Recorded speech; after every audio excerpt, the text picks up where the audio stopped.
तुलसी के पास दिया जलाने से क्या फल मिलता है?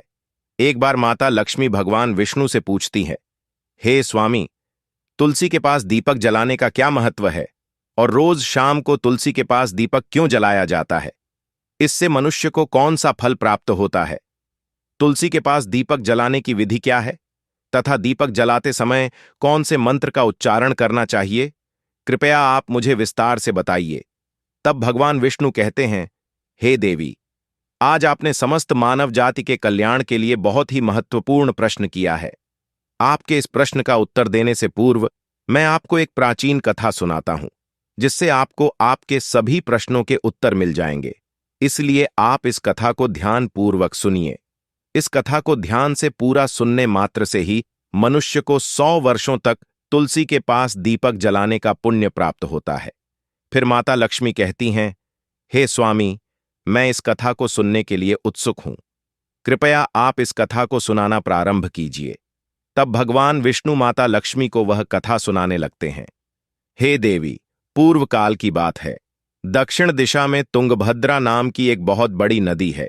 इस नदी के किनारे पर केशवपुर नाम का एक अत्यंत सुंदर नगर बसा हुआ था। उसी नगर में हरिराम नाम के एक ब्राह्मण निवास करते थे। वे अत्यंत गुणवान, चरित्रवान, धर्म कार्य करने वाले तथा वेदों के मार्ग पर चलने वाले थे। उन्होंने समस्त शास्त्र का अध्ययन किया हुआ था। उस ब्राह्मण की एक पत्नी थी, जिसे लोग दुराचार कहकर पुकारते थे, क्योंकि उसके कर्म ही उसके नाम के अनुसार थे। वह सदैव ही अपने पति को अपमानित करती थी। वह अपने पति के लिए कुवचन कहती थी, पति को भयंकर दुख देती थी, पति के लिए कभी भोजन नहीं बनाती थी।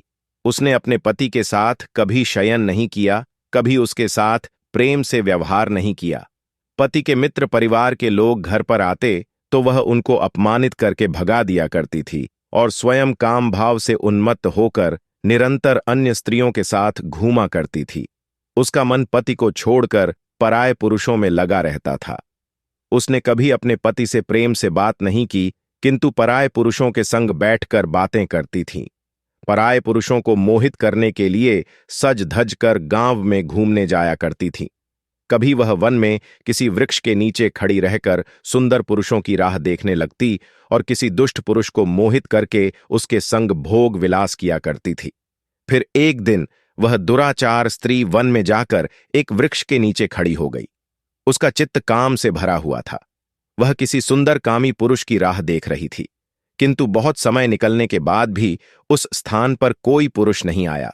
इसलिए वह अत्यंत दुखी हो गई और प्रियतम की खोज में इधर उधर देखने लगी।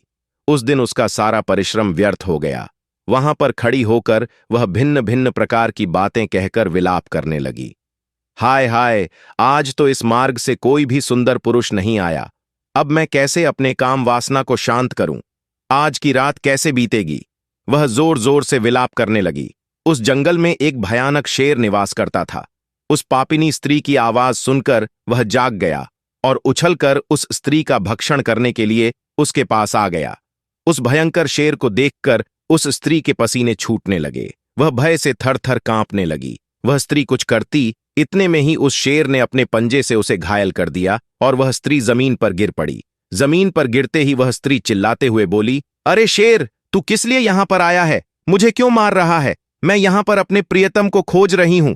तुम मुझे छोड़ दो। मेरा भक्षण करके तुझे क्या मिलेगा? उस स्त्री की यह बात सुनकर वह भयानक शेर क्षण भर के लिए रुक गया और हंसते हुए बोलने लगा, हे दुष्टा, आज विधाता ने तुझे मेरा भोजन नियुक्त किया है। तुझ जैसी पापिनी स्त्रियों का भक्षण करना ही मेरा काम है।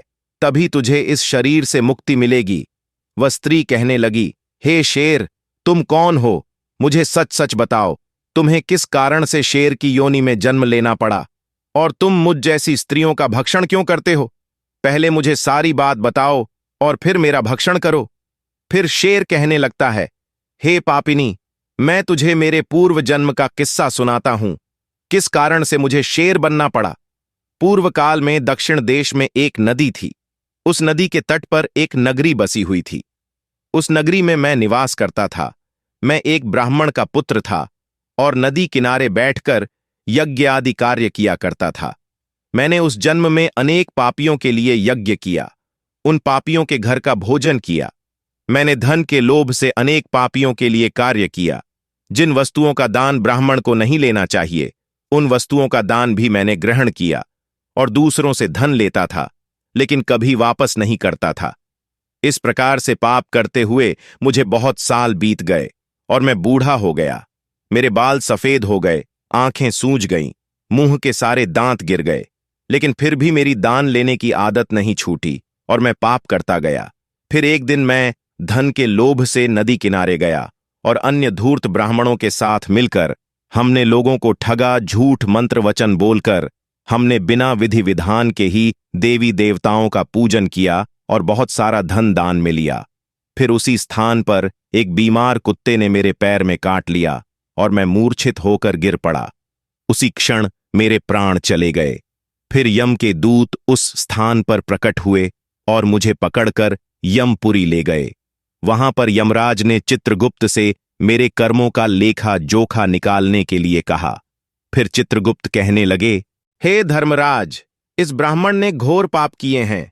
इसने दूसरों से झूठ कहकर धन लूटा है, विधि विधान से पूजा ना करके झूठ मंत्र बोलकर भगवान का अपमान किया है, इसलिए यह पापी ब्राह्मण केवल नरक जाने के ही योग्य है। फिर यमराज ने अपने दूतों को आदेश देकर मुझे नरक की अग्नि में डाल दिया। अनेक वर्षों तक नरक की सजा भोगने के बाद मुझे शेर का शरीर प्राप्त हुआ और मैं इस दुर्गम वन में निवास करने लगा।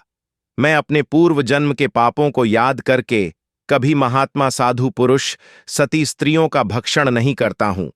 मैं केवल पापी दुराचारी स्त्रियों का ही भक्षण करता हूं ताकि मुझे पाप से मुक्ति मिल जाए। इस प्रकार से उस शेर ने अपने पूर्व जन्म का वृतांत सुना दिया और उस स्त्री से कहने लगा, हे पापिनी, तेरे आचरण से तू कुलटा दिखाई पड़ती है।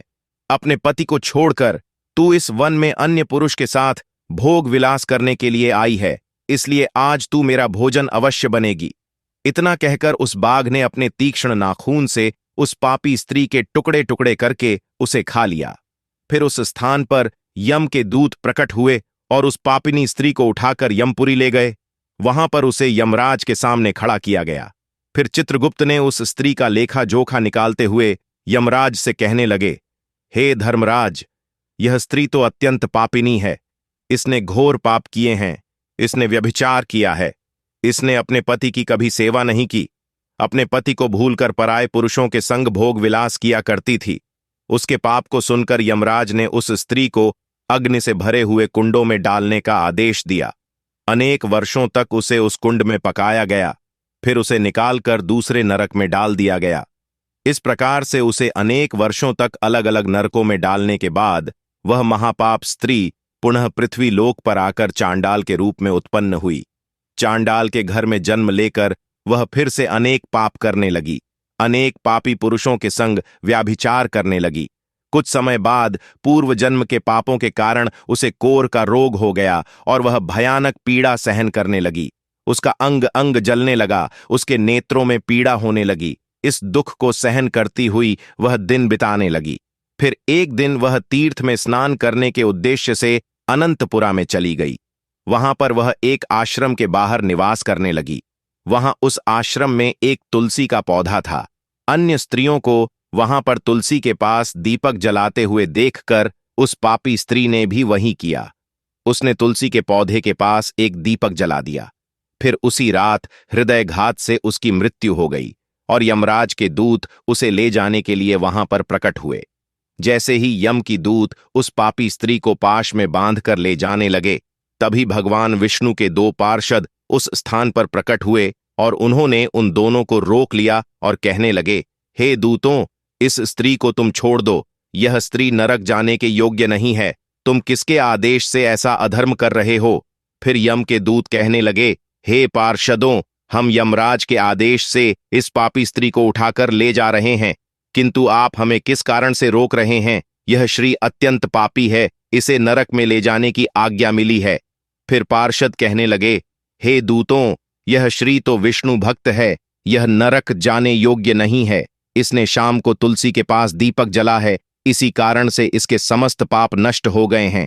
इसलिए अब यह नरक जाने के योग्य नहीं है। यह स्वर्ग जाने की अधिकारी बन चुकी है। पार्षदों की बात सुनकर यमदूतों ने उस स्त्री को उस स्थान पर छोड़ दिया और यमलोक लौट गए। वहां जाकर उन्होंने यमराज को सारा वृतांत सुना दिया। फिर भगवान विष्णु के पार्षद उस स्त्री को दिव्य विमान में बिठाकर स्वर्गलोक ले गए।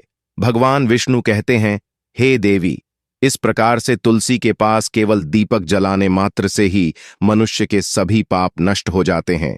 जो स्त्री नित्य शाम को तुलसी के पास दीपक जलाती है वह सौभाग्यशाली बनती है। उसके पूर्व जन्मों के सभी पाप नष्ट हो जाते हैं। उसे सुख समृद्धि की प्राप्ति होती है। रोज तुलसी के पास दीपक जलाते समय इस मंत्र का उच्चारण करना चाहिए। नमो नमस्ते तुलसी पापम हर हरिप्रिय।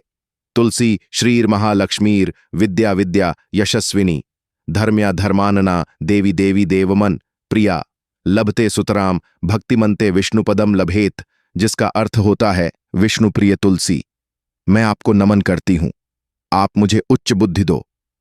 हे वृंदा, आप मेरे मन को रोशन करो। भगवान विष्णु कहते हैं, हे देवी, हजारों अमृत के घड़ों से नहलाने पर भी श्री हरि विष्णु को उतनी तृप्ति नहीं होती जितनी वे मनुष्यों के द्वारा तुलसी का एक पत्ता चढ़ाने से प्राप्त करते हैं। 10,000 गौ दान से मानव जो फल प्राप्त करता है वही फल तुलसी पत्र के दान से पा लेता है। जो मृत्यु के समय अपने मुख में तुलसी पत्र का जल पा जाता है वह संपूर्ण पापों से मुक्त होकर भगवान श्री हरि विष्णु के धाम जाता है। हिंदू धर्म में तुलसी के पौधे का महत्व सबसे अधिक है। इसकी सबसे पहले पूजा भगवान विष्णु ने की थी। भगवान विष्णु कहते हैं, जिस प्रकार से देवी लक्ष्मी से वैकुंठ को ऐश्वर्य प्राप्त है, उसी प्रकार से वैकुंठ में तुलसी के कारण ही पवित्रता प्राप्त है। पृथ्वी लोक पर जिस स्थान पर भी तुलसी का पौधा होगा उस स्थान पर कभी बुराई का वास नहीं होगा। ऐसा स्थान सबसे अधिक पवित्र होगा। इसी कारण से हमें अपने घर में तुलसी का पौधा अवश्य लगाना चाहिए। इस प्रकार से भगवान विष्णु ने तुलसी के पास दिया चलाने का महत्व बताया। दोस्तों, आपको आज की वीडियो कैसी लगी हमें कमेंट करके अवश्य बनाएं, और वीडियो अच्छी लगी है तो वीडियो को लाइक और चैनल को सब्सक्राइब अवश्य करें।